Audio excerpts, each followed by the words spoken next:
Thank you very much, Sean, for joining us for this training session. So we're going to do some training on government policy, legislation, procedures and the impact on community development.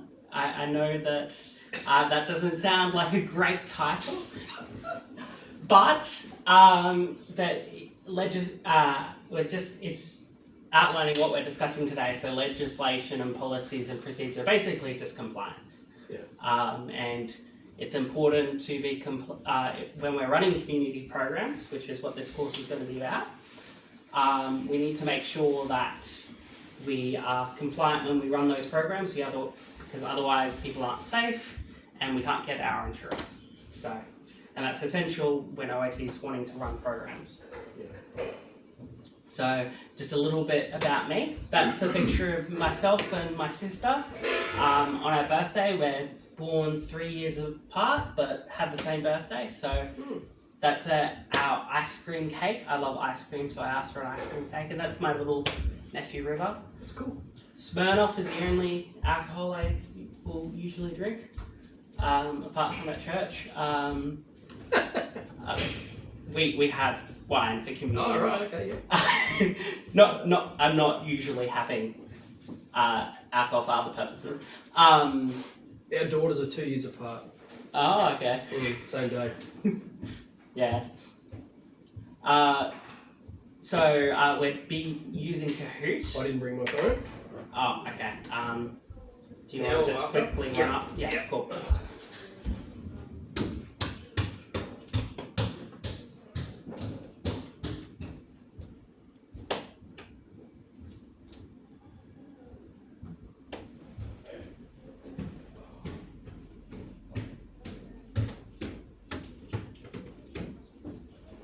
Probably should have put that in the email. That's okay, mate. Yeah. I left it up there to not be a distraction, so. So, communication and development and evangelism don't happen in a vacuum. Government laws affect where we can speak and how we can run programs. So, just so you know, unlike America, Australia has limited religious freedom protections. So you'll find this out when you do a lot of evangelism. Some places in OAC is prohibited from speaking out. OAC Ministries has lost schools in some states' ministry due to new legislation. You're not required to be here. I'm not. Oh, am I? Yeah, that's. was we're just just doing this afternoon. Sorry. Yeah. All right. Yeah. You're not welcome. OAC Ministries finds a place where it is still legal to preach the gospel without censorship. So, and by censorship I mean we don't have to change what we're saying. Yeah. We can still preach the gospel. There's certainly places that we could still speak, but we would be censored. Yeah. So public spaces and permits are required sometimes. Permits are required. Public preaching campus or events may require council permission. Park or school approvals. Rules differ by location. Just because it's public doesn't mean it's unrestricted. So there's not, I can't give this is the rules, because the rules are different everywhere. You also need to be aware of the change in suppression practices Prohibition Act 2021. It's a Victorian law, but it does affect, I believe, if you're interacting with someone who is Victorian. It prohibits change or suppression practices, sometimes called conversion practices, that aim to change or suppress a person's sexual orientation or identity. The understanding behind this legislation is intended to protect LGBTQ+ people from practices that have been judged harmful to mental health.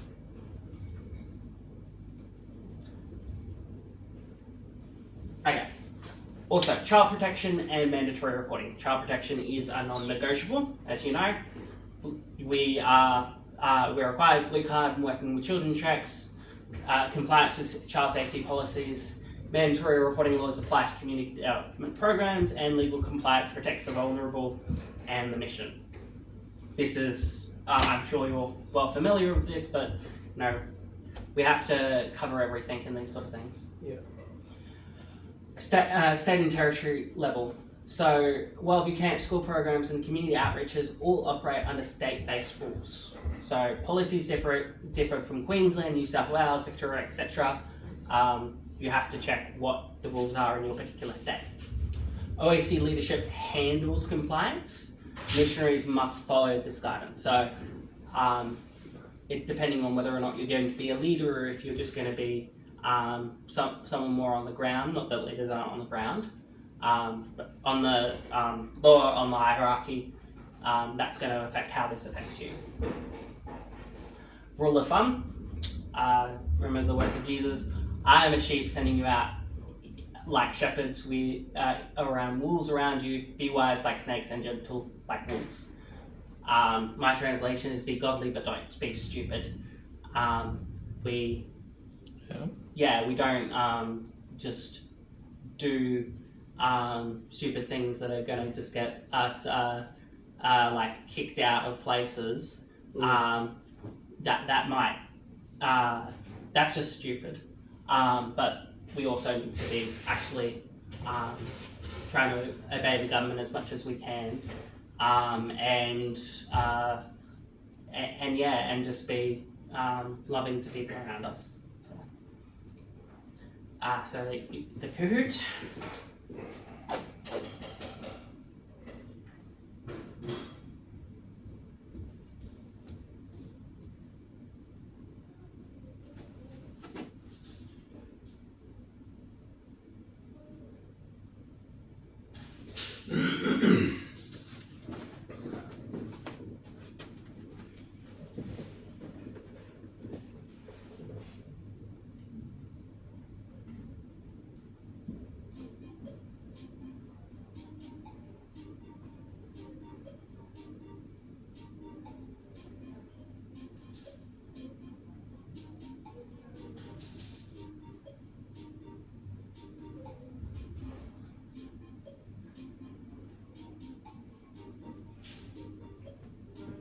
Nemesis.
I was going to say logic and common sense, but an answer wasn't there.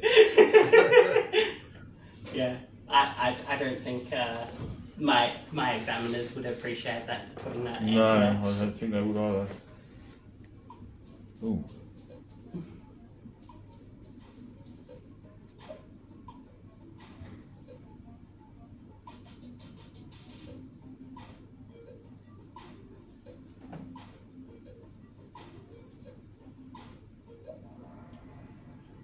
Oh, I didn't want to click. I No. had the dot. That was mine that clicked. Oh!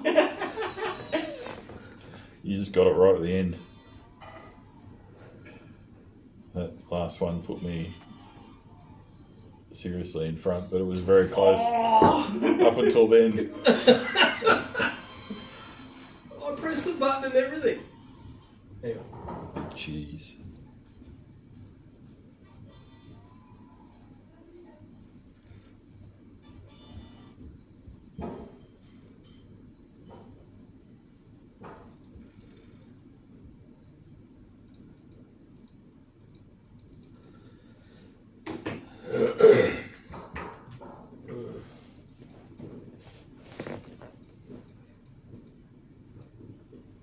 So contemporary economic and politics and their impact on the community development. So why is this important? Economics and politics shapes the environment in which we serve communities. They affect the resources, participation, and trust people have in programs. Understanding them helps us plan effectively. Risking cost of living is one of the ways this impacts us. So risking rising living costs affect families, volunteers, and program participation. For example, high rent or utility costs reduce disposable income. This results in fewer people attending camps or programs. Volunteer ability may decrease if people are working longer hours to make ends meet. Therefore, programs need to be flexible in scheduling. Sometimes they might need to subsidise fees, or we might have to give resource supports because of these issues. Employment. Job availability and insecurity affect community engagement. Unemployed individuals might need support programs such as job skills, training or mentoring, which provide an opportunity to serve them through these programs. So it gives a pathway to ministry that we can pursue. Program planning must take into account participants and volunteers' employment schedules, stresses and needs. For example, people in insecure or casual jobs might be less available for volunteer roles. Certain government funding for community programs. Certain programs might receive government funding if they meet certain specific criteria such as youth development or social inclusion. But accepting government funding can come with conditions or strings attached, which might create potential conflicts of interest for OAC's ministries, since what the government necessarily wants to do is not the same thing as what OAC wants to do.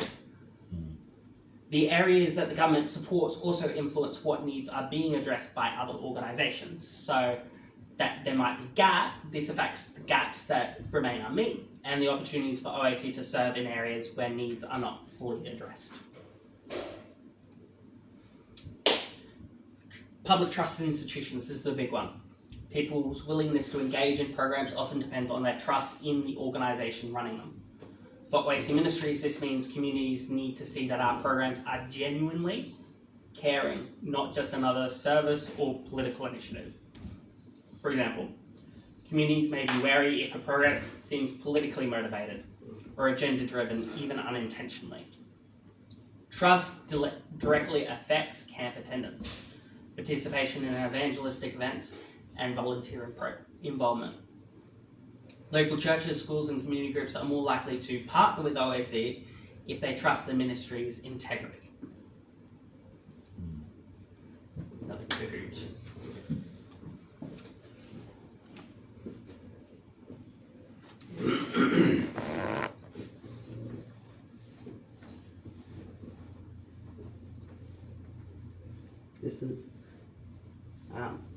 This is the last Kahoot.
But Jace is the Kahoot master. obviously, someone's got to take him down. 5 from 5. Not that you're counting. See that we gotta get him, mate. Okay. It's good for his humility. Policies and procedures of OAC ministries. So, OAC ministries' policies and procedures include OAC's child protection policy, risk assessments, OAC's privacy policies, its grievance procedures, its code of conduct, OAC's engagement and partnership with local churches, volunteer policy, and much, much more.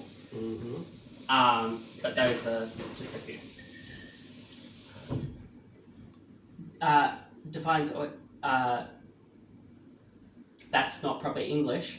OAC is defined as a parachurch organisation that exists to support, not replace, local churches. So this is what the OAC partnership with local policy teaches. There's 3 main principles behind it. Leadership and care. Local churches, pastors and elders have primary pastoral authority over volunteers. OAC requires local church approval and won't accept volunteers under church discipline or without the church's blessing. So we are not the church, and we're not going to have a power struggle, and with these we respect the church's authority. There's a clear distinction of purpose. OAC focuses narrowly on evangelism, training and outreach, actively encouraging volunteers to prioritise their local church for service, fellowship and spiritual growth. Legally, that is the object of what OAC does. So that means that we are required to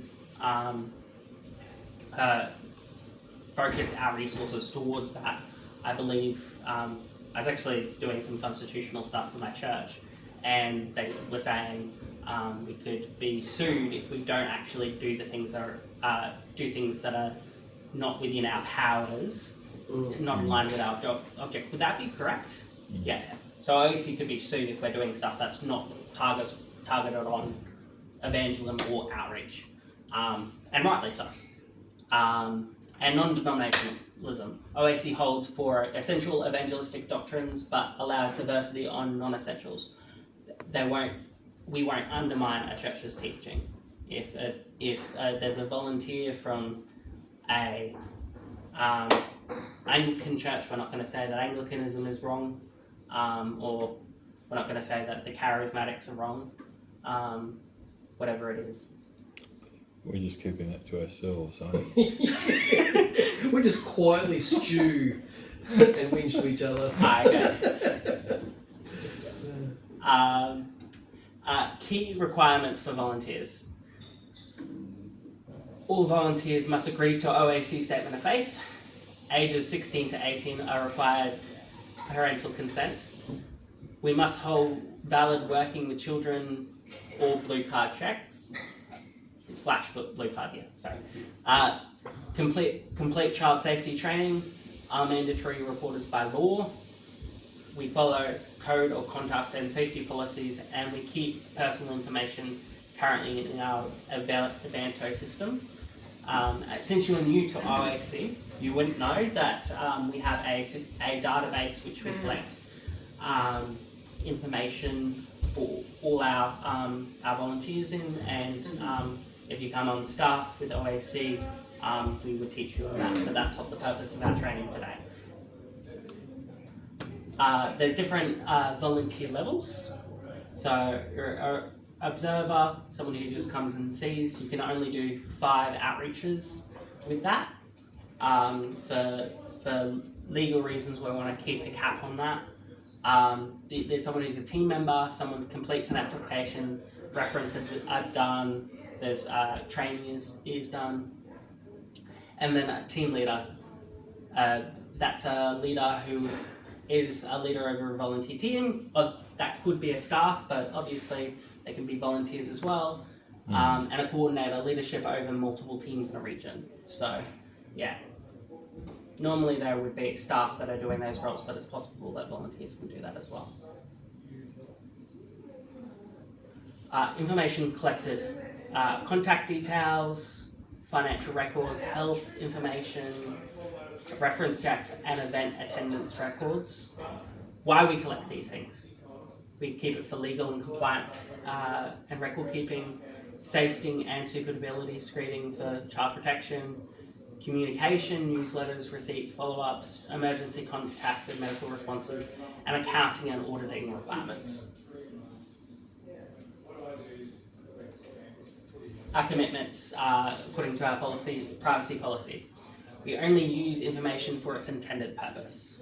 We keep information secure, passwords, encryption, locked storage. We never sell information.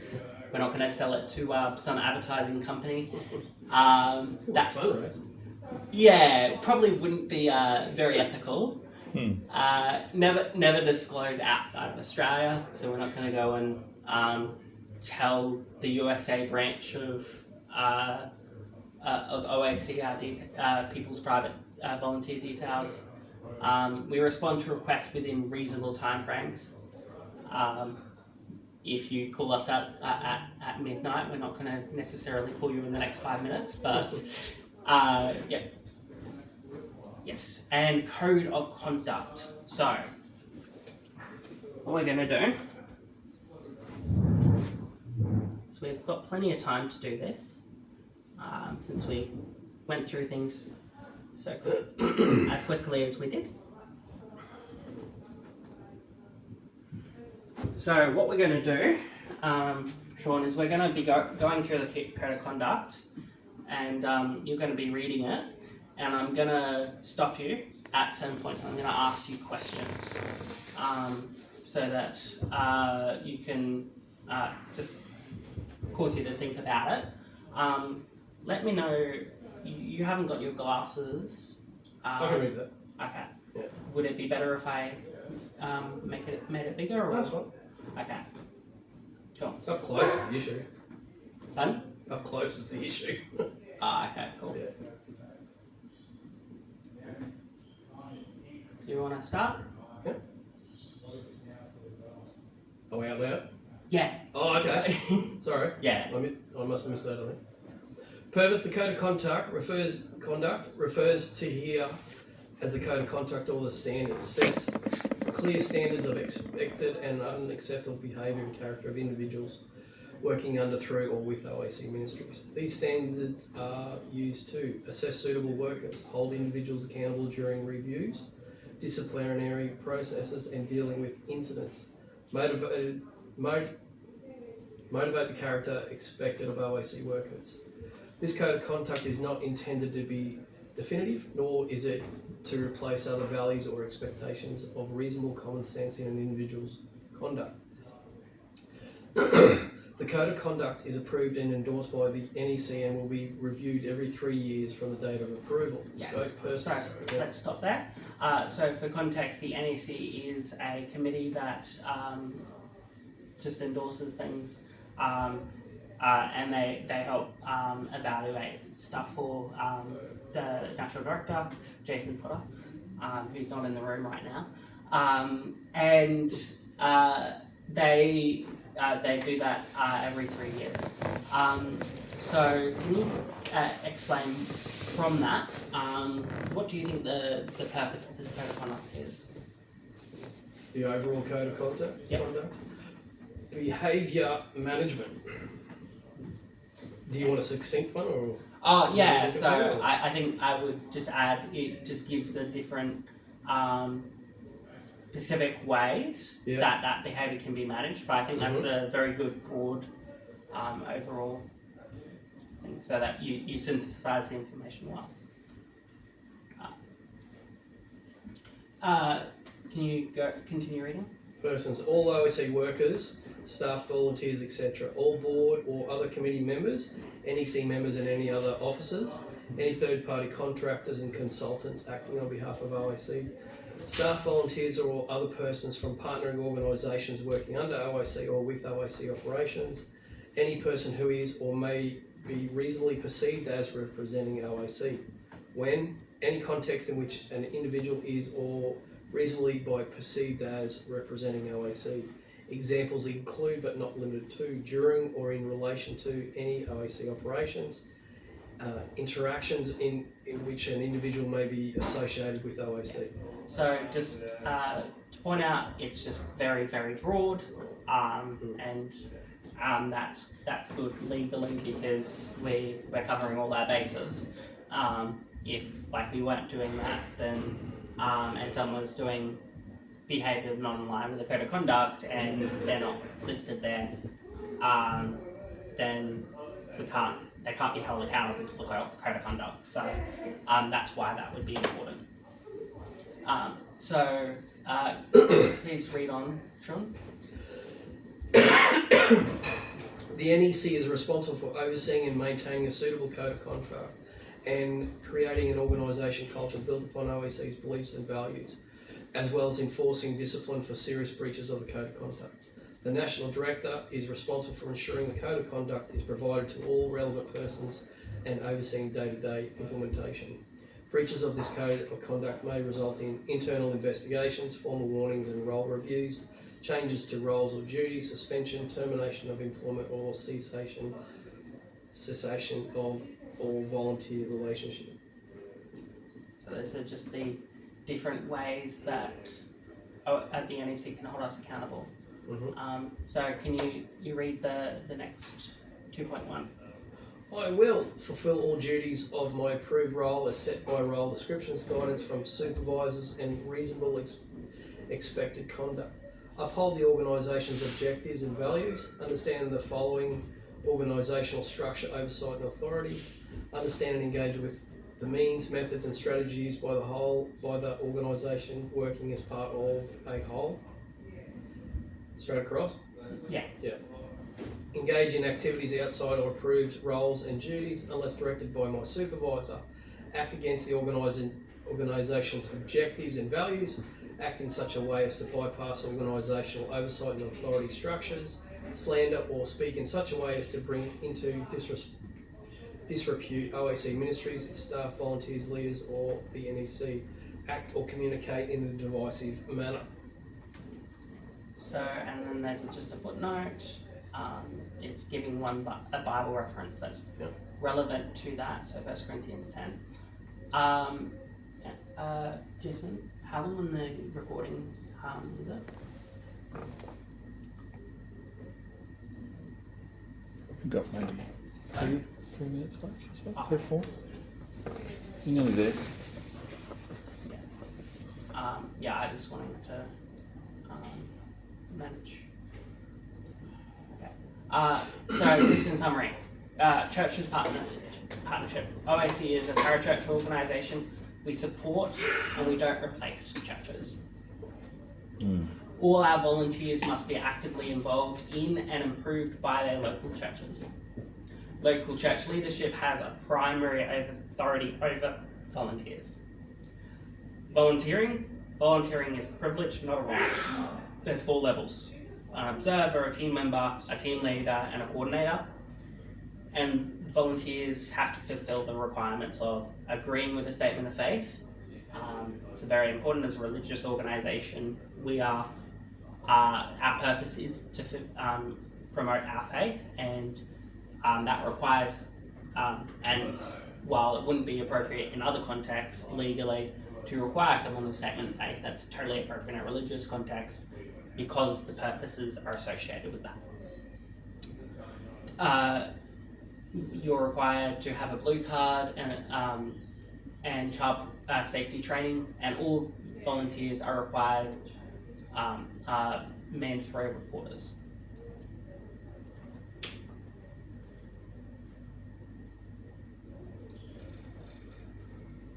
Child protection, it's a non-negotiable priority.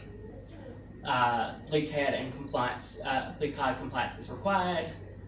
Child safety policies must be followed. Mandatory reporting laws apply to community development programs.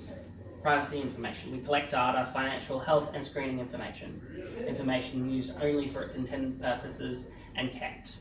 We never sell information or disclose outside Australia. So, homework. Sean, I'd like you to read OAC's Ministry's Child Protection Policy, version 4.1, on the OAC Ministry's website. child protection is really, really important. Things go really badly if our policies are not followed. No policy is perfect and can prevent any issues, but it is very, very important minimising. And this would be important knowledge for you growing. And we need to remember, at the end of the day, God will achieve what He wants out of us. And that's why Isaiah 55:11 is there. So is my word that goes out from my mouth. It will not return to me empty, but will accomplish what I desire and achieve the purposes for which I sent it. Amen. We can start recording.